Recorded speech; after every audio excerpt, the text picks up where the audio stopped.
If you're here today, and I'm very happy that you are, you've all heard about how sustainable development will save us from ourselves. However, when we're not at TED, we are often told that a real sustainability policy agenda is just not feasible, especially in large urban areas like New York City. And that's because most people with decision-making powers in both the public and the private sector really don't feel as though they're in danger. The reason why I'm here today, in part, is because of a dog. An abandoned puppy I found back in the rain back in 1998. She turned out to be a much bigger dog than I'd anticipated. When she came into my life, we were fighting against a huge waste facility that planned for the East River waterfront. Despite the fact that our small part of New York City was already handled more than 40% of the entire city's commercial waste, a sewage treatment pelletizing plant, a sewage sludge plant, 4 power plants, the world's largest food distribution center, as well as other industries that bring more than 60,000 diesel truck trips to the area each week. The area also has one of the lowest ratios of parks to people in the city. So when I was contacted by the Parks Department about a $10,000 seed grant initiative to help develop waterfront projects, I thought they were really well-meaning but a bit naive. I'd lived in this area all my life and knew you could not get to the river because of all the lovely facilities that I'd mentioned earlier. Then while jogging with my dog one morning, she pulled me into what I thought was just another illegal dump. There were weeds and piles of garbage and other stuff that I won't mention here, but she kept dragging me, and lo and behold, at the end of that lot was the river. I knew that this forgotten little street end, abandoned like the dog that brought me there, was worth saving. And I knew it would grow to become the proud beginnings of the community-led revitalization of the new South Bronx. And just like my new dog, it was an idea that got bigger than I'd imagined. We garnered much support along the way, and the Hunts Point Riverside Park became the first waterfront park that the South Bronx had had in more than 60 years. We leveraged that $10,000 seed grant more than 300 times into a $3 million park. And in the fall, I'm actually going to exchange marriage vows with my beloved. Thank you very much.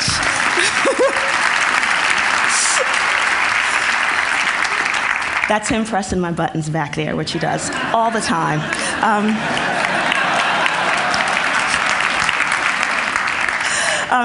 But those of us living in environmental justice communities are the canary in the coal mine. We feel the problems right now and have for some time. Environmental justice, for those of you who may not be familiar with the term, goes something like this. No community should be saddled with more environmental burdens and less environmental benefits than any other.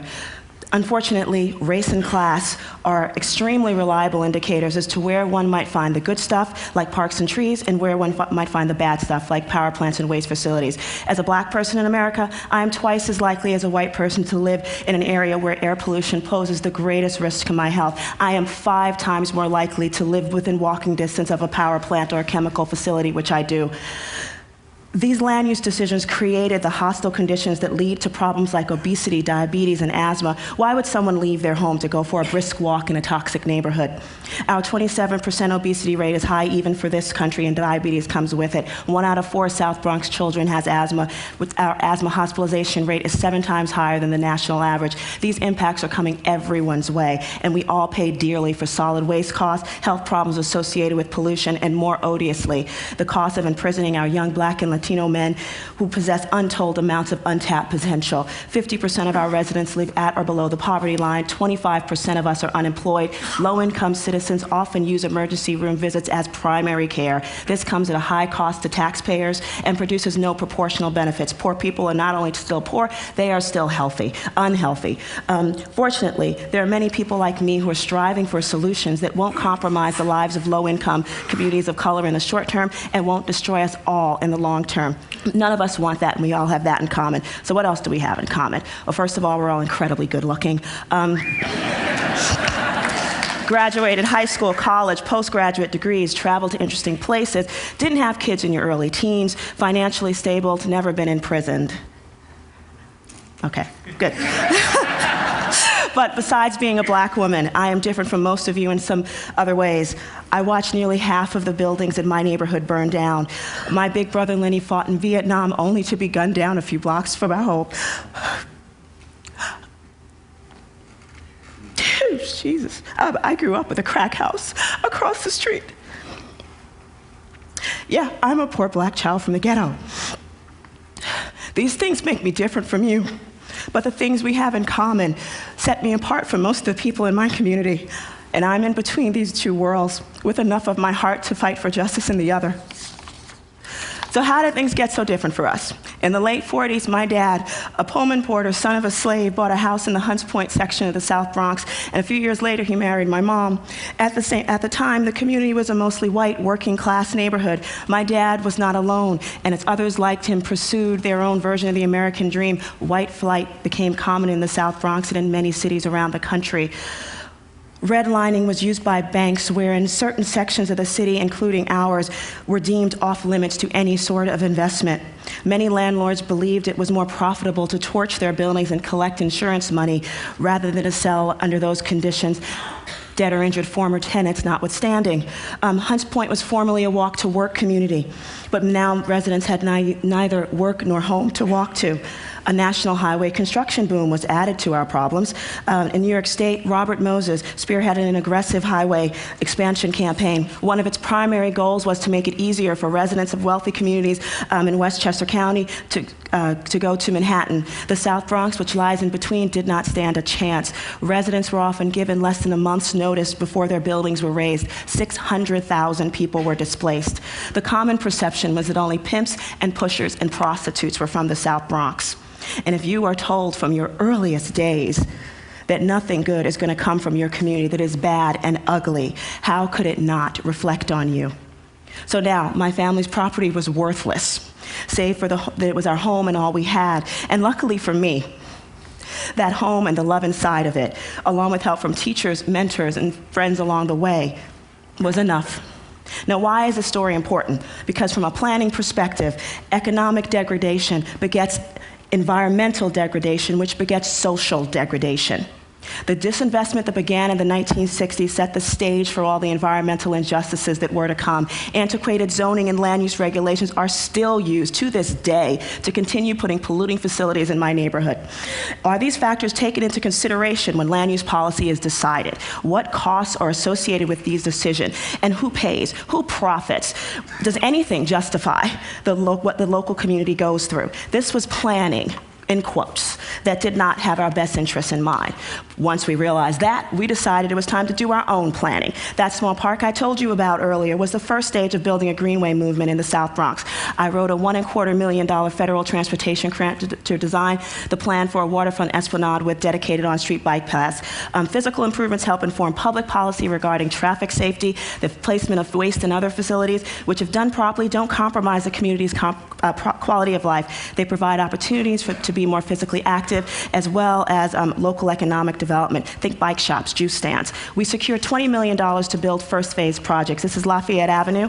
And that's redesigned by Matthews Nielsen Landscape Architects. And once this path is constructed, it'll connect the South Bronx with more than 400 acres of Randall's Island Park. Right now, we're separated by about 25 feet of water, but this link will change that. And as we nurture the natural environment, its abundance will give us back even more. We run a project called the Bronx Ecological Stewardship Training, which provides job training in the fields of ecological restoration so that folks from our community have the skills to compete for these well-paying jobs. Little by little, we're seeding the area with green-collar jobs that has both the people that have both a financial and personal stake in their environment. The Sheridan Expressway is an underutilized relic of the Robert Moses era, built with no regard for the neighborhoods that were divided by it. Even during rush hour, it goes virtually unused. The community created an alternative transportation plan that allows for the removal of the highway. We have the opportunity now to bring together all the stakeholders to re-envision how this 28 acres can be better utilized for parkland, affordable housing, and local economic development. We also built the New York City's first green and cool roof demonstration project on top of our offices. Cool roofs are highly reflective surfaces that don't absorb solar heat and pass it on to the building or atmosphere. Green roofs are soil and living plants. Both can be used instead of petroleum-based roofing materials that absorb heat, contribute to urban heat island effect, and degrade under the sun, which we in turn breathe. Green roofs also retain up to 75% of rainfall, so they reduce a city's need to fund costly end-of-pipe solutions, which incidentally are often located in environmental justice communities like mine. And they provide habitats for our little friends. So. So cool. Anyway, the demonstration project is a springboard for our own green roof installation business, bringing jobs and sustainable economic activity to the South Bronx.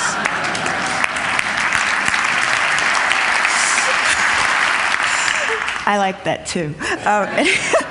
Anyway, I know Chris told us not to do pitches up here, but since I have all of your attention, we need investors. End of pitch. It's better to ask for forgiveness than permission. Anyway.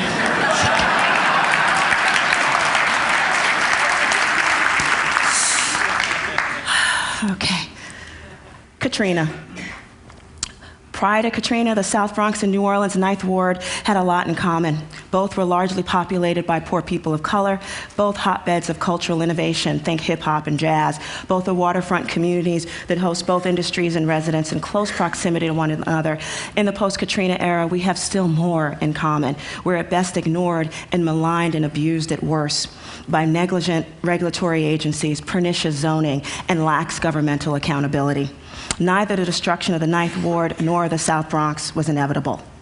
But we have emerged with valuable lessons about how to dig ourselves out.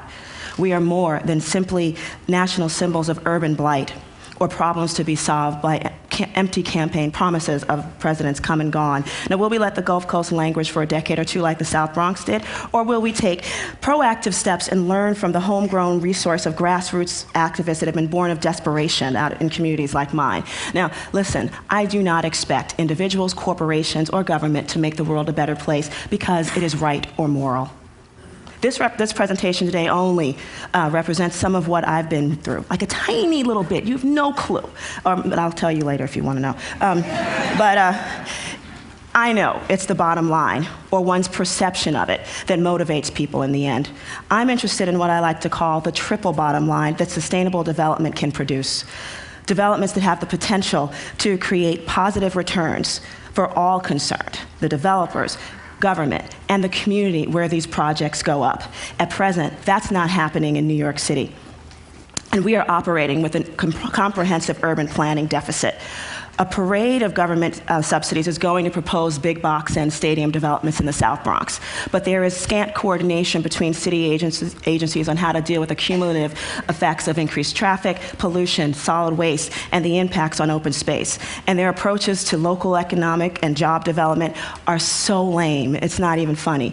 Because on top of that, the world's richest sports team is replacing the house that Ruth built by destroying 2 well-loved community parks. Now we'll have even less than that stat I told you about earlier.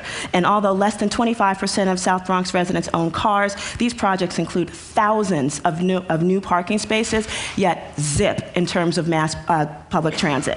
Now what's missing from the larger debate is a comprehensive cost-benefit analysis between not fixing an unhealthy, environmentally challenged community versus incorporating structural, sustainable changes. My agency is working closely with Columbia University and others to shine a light on these issues. Now, let's get this straight. I am not anti-development. Ours is a city, not a wilderness preserve. And I've embraced my inner capitalist. But I don't have, we probably all have it. If you haven't, you need to. So I don't have a problem with developers making money. There's enough precedent out there to show that a sustainable, community-friendly development can still make a fortune. Former, fellow Tedsters, Bill Madonna and Amory Lovins, both heroes of mine, by the way, have shown that you can actually do that. I do have a problem with developments that hyper-exploit politically vulnerable communities for profit. That it continues is a shame upon us all, because we're all responsible for the future that we create. But one of the things I do to remind myself of greater possibilities is to learn from visionaries in other cities. This is my version of globalization. Let's take Bogota. Poor Latino surrounded by runaway gun violence and drug trafficking, a reputation not unlike that of the South Bronx. However, this city was blessed in the late 1990s with a highly influential mayor named Enrique Peñalosa. He looked at the demographics. Few Bogotanos own cars, yet a huge portion of the city's resources was dedicated to serving them. If you're a mayor, you can do something about that. His administration narrowed key municipal thoroughfares from 5 lanes to 3, outlawed parking on those streets, expanded pedestrian walkways and bike lanes, created public plazas, created one of the most efficient bus mass transit systems in the entire world. For his brilliant efforts, he was nearly impeached. But as people began to see that they were being put first on issues reflecting their day-to-day lives, incredible things happened. People stopped littering. Crime rates dropped because the streets were alive with people. His administration's attacked several typical urban problems at one time, and on a third world budget at that. We have no excuse in this country, I'm sorry. But the bottom line is their people first agenda was not meant to penalize those who could actually afford cars, but rather to provide opportunities for all Bogotanos to participate in the city's resurgence. That development should not come at the expense of the majority of the population. It's still considered a radical idea here in the US, but Bogota's example has the power to change that. You, however, are blessed with the gift of influence. That's why you're here and why you value the information we exchange. Use your influence in support of comprehensive, sustainable change everywhere. Don't just talk about it at TED. This is a nationwide policy agenda I'm trying to build, and as you all know, politics are personal. Help me make green the new black. Help me make sustainability sexy. Make it a part of your dinner and cocktail conversations. Help me fight for environmental and economic justice. Support investments with a triple bottom line return. Help me democratize sustainability by bringing everyone to the table and insisting that comprehensive planning can be addressed everywhere. Oh, good, glad I have a little more time. Listen, when I spoke to Mr. Gore the other day after breakfast, I asked him how environmental justice activists were going to be included in this new marketing strategy. His response was a grant program. I don't think he understood that I wasn't asking for funding. I was making him an offer.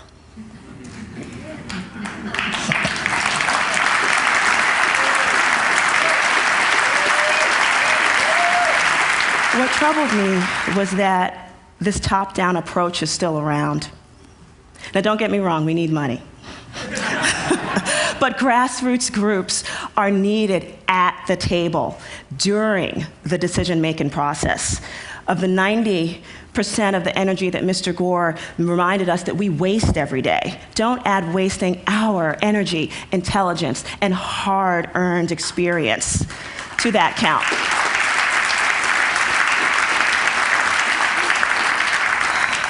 I have come from so far to meet you like this. Please don't waste me. By working together, we can become one of those small, rapidly growing groups of individuals who actually have the audacity and courage to believe that we actually can change the world. We might have come to this conference from very, very different stages in life, but believe me, we all share one incredibly powerful thing. We have nothing to lose and everything to gain. Ciao, bellos.